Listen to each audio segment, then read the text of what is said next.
I figured out that whatever I selected myself, I could read with more depth and more breadth. There was a match to my curiosity. Those words were written by a man named Nassim Nicholas Taleb in his book Anti-Fragile. It's amazing just how distorted our popular view on education is, based on most people's having been through a formal, institutionalized version of an education system that just destroys any innate desire to learn and to understand the world more deeply. So, we know that we can pretty much discard of more or less everything we learned in the sterilized classroom environment. And if we know that, then let's just zoom out even more and just say to ourselves, then I can also do away with the idea that was tacitly inculcated into me that goes something like education is inherently boring. Bang, do away with it. It's gone. Because education, learning about the world, deepening one's understanding of the world, is actually awfully exciting. Really, really exciting. Taleb, in his book Anti-Fragile, differentiates between two domains. One is the Ludic domain, the other is the ecological domain.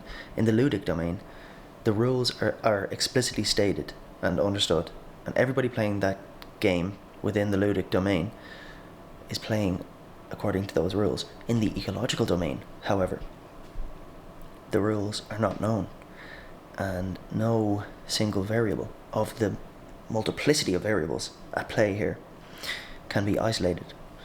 So it's a very, very different situation that you find yourself in relative to the ludic situations that you've been taught to believe the world is made up of. But as soon as you get out into what some might call the real world, it's ecological as fuck. There are no rules, or there are rules, but they're not known, and it's difficult to pinpoint any single factor or variable and say, oh yeah, that's exactly why this is happening. That's very difficult. So you have to deal with complexity.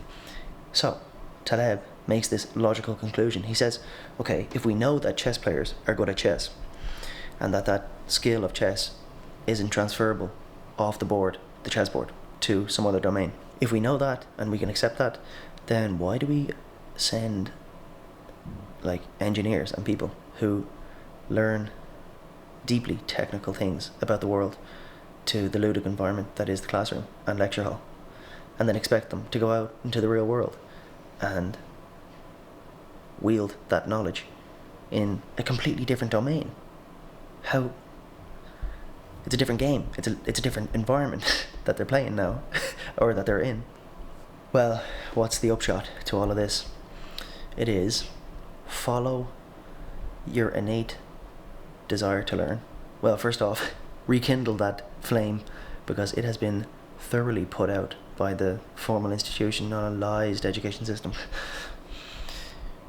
Rekindle that flame, follow where it leads, and become what Taleb calls an aimless, rational flaneur who can be rigorous in their exposing themselves to randomness, uncertainty, near traumatic episodes, adventure, tinkering, hobbies, all of this. That's actually where the fun of life lies, in destroying boredom by pursuing where that innate desire to learn leads. And you do that by becoming an aimless, rational flaneur.